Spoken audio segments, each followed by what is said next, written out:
Hello everyone, I welcome you all to the Infinity Vision platform. This session is all about giving you the in-depth knowledge of what physics JEE main paper was all about on 11th of April 2023 in second shift.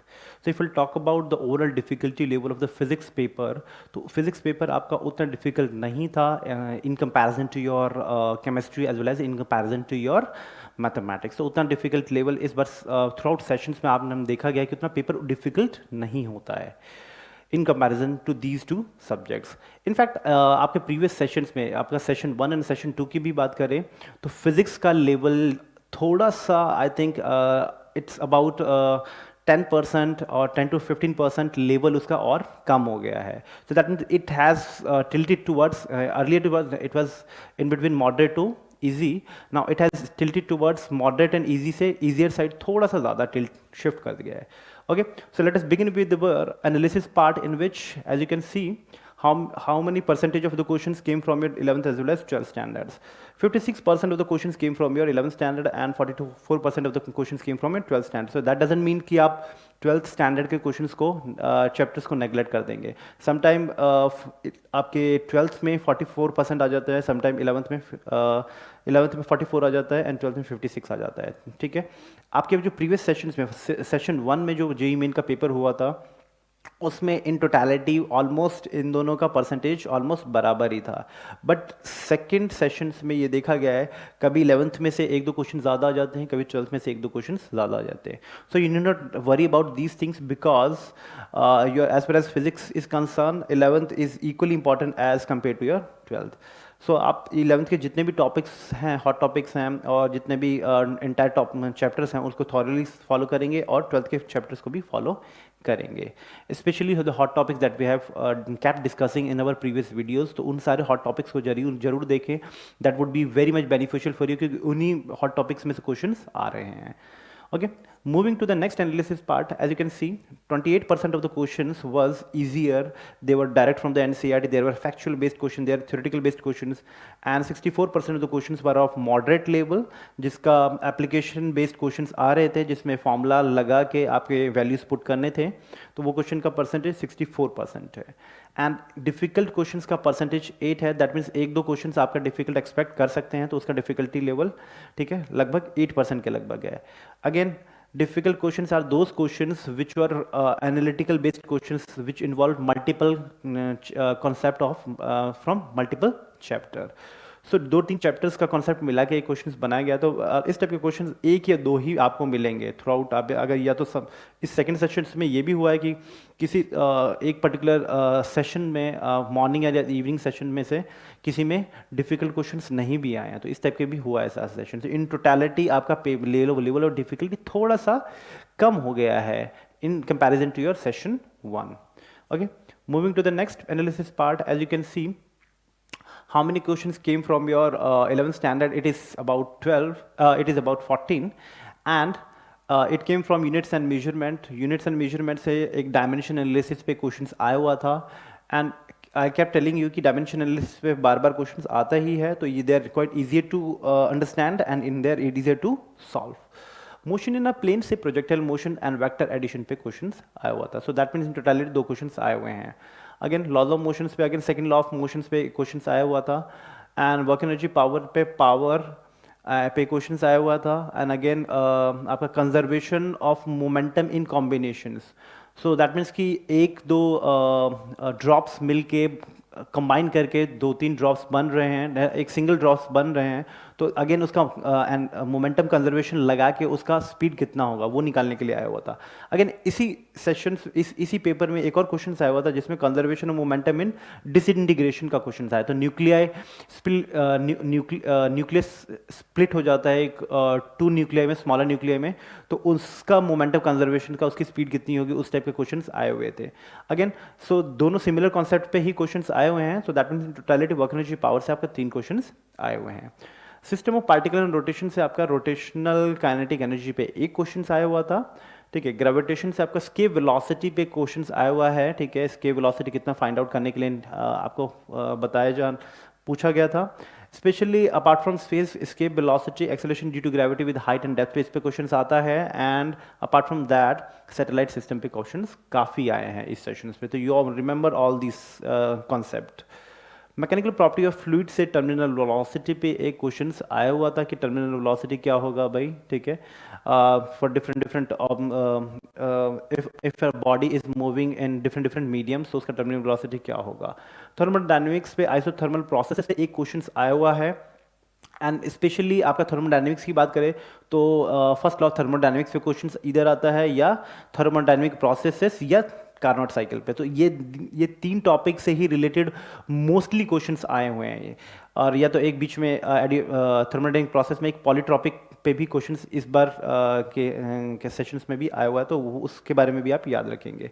Kinetic theory में से average speed of a gas पे question आया हुआ है, sometime RMS speed निकालने के लिए आ जाता है, समटाइम एवरेज स्पीड निकालने के लिए आ जाता है, ठीक है। तो यू मस्ट रिमेंबर कि इस पे क्वेश्चन आया हुआ था और ये सारे कॉन्सेप्ट पे क्वेश्चन आए हुए हैं। वेव्स पे again Doppler effects and transverse wave on stretched string पे क्वेश्चन आया हुआ था, ठीक है। तो मोस्टली डॉपलर शिफ्ट पे क्वेश्चंस आ ही रहे हैं। फेज इस सेशंस में काफ़ी क्वेश्चंस आ रहे हैं वेव से, ठीक है। प्रीवियस सेशंस में देखा गया था, सेशन 1 में देखा गया था, उतने क्वेश्चंस आपके वेव से नहीं आए थे, मोस्टली ऑसिलेशन से ज़्यादा आ रहे थे, एसएचएम पे ज़्यादा क्वेश्चन आ रहे थे। बट इस बार एसएचएम पे भी आ रहे हैं और वेव से भी क्वेश्चन आ रहे हैं, स्पेशली डॉपलर शिफ्ट पे क्वेश्चन काफ़ी आ रहा है। And transverse wave on a stretched string पे क्वेश्चन आए हुए, तो इन टोटलिटी 2 क्वेश्चन आपके आए हुए हैं। Okay, moving to the analysis part of 11th, and as you can see, larger chunk is played by taken by work energy. So इसमें 3 questions आपके आए हुए थे, ठीक है। And again motion in a plane पे 2 क्वेश्चंस आए हुए हैं, units and dimensions and waves पे अगेन 2 क्वेश्चंस आए हुए हैं, ठीक है। एंड अगर इन टोटलिटी की बात किया जाए तो 11th स्टैंडर्ड में से आपका यूनिट्स एंड मेजरमेंट काफ़ी इजी टू स्कोर होता है, तो आप you can not neglect these chapters. Units and measurement हो गया, लाइक वेव्स हो गए, डॉपलर शिफ्ट पे सीधा डायरेक्ट फॉर्मुला बेस्ड क्वेश्चंस आते हैं, वो बहुत इजी होता है। ग्रेविटेशंस हो गया, ग्रेविटेशंस पे भी फॉर्मुला बेस्ड क्वेश्चंस आता है, थोड़ा सा एप्लीकेशंस आ जाता है, ठीक है। और like energy of a satellite निकालने के लिए, इसके वेलोसिटीज़ निकालने के लिए एट डिफरेंट डिफरेंट प्लैनेट्स, तो उस टाइप के थोड़ा सा इनोवेटिव क्वेश्चंस आ जाते हैं, that they are quite easier to solve. Moving to your 12th standard part, as you can see electrostatic potential and capacitance पे 2 क्वेश्चंस आए हैं इस बार। स्पेरिकल शेल पे एक क्वेश्चन आया, स्पेरिकल शेल के सरफेस पे पोटेंशियल निकालने का या सॉलिड स्फीयर के पोटेंशियल निकालने का, इस टाइप के क्वेश्चंस काफ़ी प्रीवियस सेशंस में भी आए हुए हैं। Gauss law for plate of a capacitors, तो प्लेट के पैरेलल प्लेट कैपेसिटर के बीच में आपका इलेक्ट्रिक फील्ड क्या होगा, उस टाइप के वेरिएशंस क्या होंगे, उस टाइप के क्वेश्चंस इस बार आए हुए थे। तो 2 क्वेश्चन टोटलिटी इसमें आए हैं।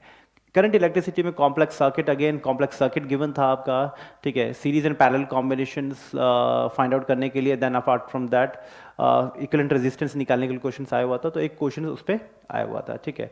इसमें आपके कॉम्प्लेक्स सर्किट में apart from this current find out करने के लिए भी आ जाता है क्वेश्चन, ठीक है। And mostly as per as 12th standard is concern, तो आपका 12th स्टैंडर्ड से करंट इलेक्ट्रिसिटी का जो चैप्टर है, it plays a major role, बहुत ज़्यादा रोल प्ले करता है as per as your 12th standard is concern, as per as your J is concern, क्योंकि इस सेशंस में आपका मिनिमम एक या दो question, in sometime most of the sessions में 2 क्वेश्चन इसमें आए हुए हैं, ठीक है। 2 या 3 भी आए हुए हैं, बहुत सारे सेशंस में एग्जाम्स में 3 क्वेश्चंस भी आए हुए हैं, that belongs to current electricity chapter, ठीक है। ड्रिफ्ट वेलोसिटी पे भी क्वेश्चन इस पे आता है। So you can not neglect the current electricity chapter, thoroughly इसको हमेशा फॉलो करेंगे, जो जो टॉपिक्स मैंने पहले भी बताए हैं और इस एनालिसिस वीडियो में भी बता रहा हूँ, तो ये इन सब टॉपिक्स को आप आसानी से नोट डाउन करके आसानी से इस पे रिलेटेड क्वेश्चंस ट्राई कर सकते हैं। Okay, moving charge and magnetism से motion of charge in magnetic field पे क्वेश्चन आया हुआ है, एंड इलेक्ट्रोमैग्नेटिक इंडक्शन पे एडी करंट पे इस बार क्वेश्चन आया हुआ है भाई। मोशनल ईएमएफ पे भी क्वेश्चन पहले भी आ रहे थे, बट इस बार एडी करंट पे भी क्वेश्चन आए हुए हैं। So in totality 2 question electromagnetic induction पे आया हुआ है। इलेक्ट्रोमैग्नेटिक वेव्स पे E and B component of electromagnetic wave पे क्वेश्चन आया हुआ था, एंड अगेन रे ऑप्टिक्स पे again angle of deviation in reflection पे एक क्वेश्चन आया हुआ था कि भाई आपको गिवन था कि इंसिडेंट रे फॉल कर रहा है प्लेन मिरर पे एंड रिफ्लेक्टेड रे उससे निकल रहा है, तो उस पर टोटल डेविएशन कितना है, क्लॉकवाइज या एंटी क्लॉकवाइज, ठीक है। एंटी क्लॉकवाइज डायरेक्शन में उसका डेविएशन कितना है वो फाइंड आउट करने के लिए पूछा गया था, तो उस पर एक क्वेश्चन आया हुआ था। Dual nature and radiation and matter पे डी ब्रॉगली वेवलेंथ पे हमेशा ही क्वेश्चन आता है। आप डी ब्रॉगली वेवलेंथ पे मान के चले कि और एक क्वेश्चन आपका एक्सपेक्टेड है ही है, ठीक है। अब अगर इस पे नहीं आता या तो फोटो इलेक्ट्रिक इफेक्ट पे क्वेश्चन आ जाएगा, ठीक है, वर्क फंक्शंस पे क्वेश्चन आ जाते हैं, ठीक है, या डी ब्रॉगली वेवलेंथ पे क्वेश्चन आ ही जाते हैं, ठीक है। अगेन एटम्स पे energy of an hydrogen like atoms पे क्वेश्चन आया होता है, एनर्जी ट्रांजिशंस पे, ठीक है। अब सेमीकंडक्टिंग इलेक्ट्रॉनिक डिवाइस पे अगेन लॉजिक गेट्स पे क्वेश्चन आया हुआ है। आई केप्ट टेलिंग यू इस बार लॉजिक गेट्स पे बहुत क्वेश्चंस आ रहे हैं, तो हमेशा एक्सपेक्ट कर सकते हैं कि लॉजिक गेट्स पे आप नहीं तो एटलीस्ट आप 3-4 पेपर्स में से 2 पेपर में तो लॉजिक गेट्स पे क्वेश्चंस आए हुए हैं, तो आप एक्सपेक्ट कर सकते हैं लॉजिक गेट्स से अगेन जो आपके कमिंग एग्जाम्स होंगे उसमें भी लॉजिक गेट्स पे क्वेश्चंस काफ़ी आएंगे, okay. Apart from this transistor पे भी क्वेश्चंस खूब आ रहे हैं, ट्रांजिस्टर्स। सो ट्रांजिस्टर्स पे क्वेश्चंस पहले नहीं आते थे बट इस बार आ रहे हैं, तो यू मस्ट रिमेंबर कि ट्रांजिस्टर पे भी क्वेश्चंस आ रहे हैं, तो वो एक एड ऑन कंटेंट है जो आप नोट डाउन कर सकते हैं। So in totality if I talk about how to score well, so you have to stick to your semiconducting device, atom, dual nature, all these modern physics as well as modern physics and semiconducting device के जितने भी chapters हैं उस पर focus करेंगे। आसानी से हम एटलीस्ट 3-4 क्वेश्चंस इन सब टॉपिक्स पे एक्सपेक्ट कर सकते हैं, ठीक है। एंड इस बार कम्युनिकेशन सिस्टम पे नहीं आया कोई questions. Again these questions are memory based, so whatever questions we have तो उसी पे एनालिसिस हुआ है। सो इन टोटलिटी अगर बात करें तो modern physics quite easier to solve है, ईजियर टू उसके क्वेश्चंस काफ़ी का लेवल ऑफ डिफिकल्टी बहुत ईजी होता है, तो आसानी से आप इसको स्कोर कर सकते हैं with less effort. And apart from this आपके जो क्वेश्चंस जो आपके इस बार इलेक्ट्रोस्टैटिक्स एंड पोटेंशियल्स पे आ रहे हैं like series and parallel combination या complex combination of the capacitance पे इक्विवेलेंट कैपेसिटेंस निकालने का जो क्वेश्चंस आता है वो भी काफ़ी इजी होता है। करंट इलेक्ट्रिसिटी पे क्वेश्चंस तो हमेशा ही आ रहा है, तो you can expect at least 1 question from current electricity, okay. So apart from this electromagnetic induction, electromagnetic wave is also one such topic जिसमें बहुत ही मिनिमल एफर्ट लगा के आप क्वेश्चंस कर सकते हैं, तो ये and this chapter is quite easier to solve, है ना। आपको स्पेक्ट्रम्स थोड़े से याद रखने हैं, ठीक है, इलेक्ट्रोमैग्नेटिक वेव्स के इक्वेशंस थोड़े से याद रखने हैं, ठीक है। सो आसानी से आप एक क्वेश्चन तो कर ही पाओगे इसमें, क्योंकि they are quite easier to solve, ठीक है।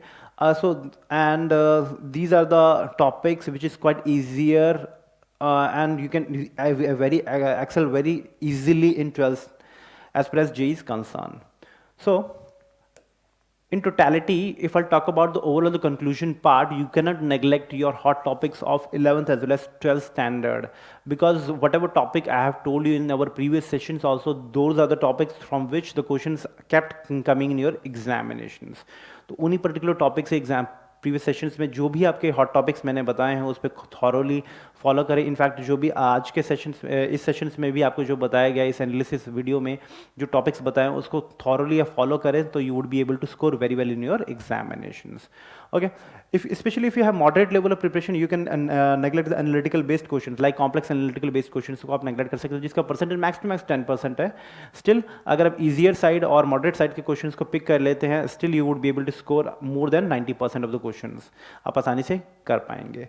Again don't miss out the less effort high scoring content, जैसे कि मैंने बताया आपका 11th स्टैंडर्ड में आपका यूनिट्स एंड मेजरमेंट हो गया, ठीक है, और ग्रेविटेशंस हो गया, ग्रेविटेशंस पे भी बहुत ज़्यादा उतना कॉम्प्लेक्स क्वेश्चंस नहीं आ रहे, लाइक योर ग्राफ हो गया, मोशन इन स्ट्रेट लाइन पे ग्राफ के क्वेश्चंस भी आते हैं, इस सेशंस में तो काफ़ी आए हुए हैं, ठीक है। एज पर 12th स्टैंडर्ड इज कंसर्न, जो आपके hot topic in less effort वाले हैं like your modern physics, like your communication system, like your semi connecting device and electromagnetic waves, so these are the topics you can not neglect, कि इसमें एक question आता है minimal effort लगा के आप आसानी से हाई स्कोर कर सकते हो, okay. And lastly NCERT and exemplar questions को आपको थॉरोली करना है, ठीक है। अपार्ट फ्रॉम दीज टू, अगर आपका थोड़ा सा और डिफ़िकल्टी लेवल थोड़ा सा और बढ़ा देते हैं या आपको थोड़ा और एक्सेल कर लेते हैं फिजिक्स में, ठीक है, तो आप डिफ़िकल्ट क्वेश्चंस का जो परसेंटेज है 3-4 क्वेश्चन 3 to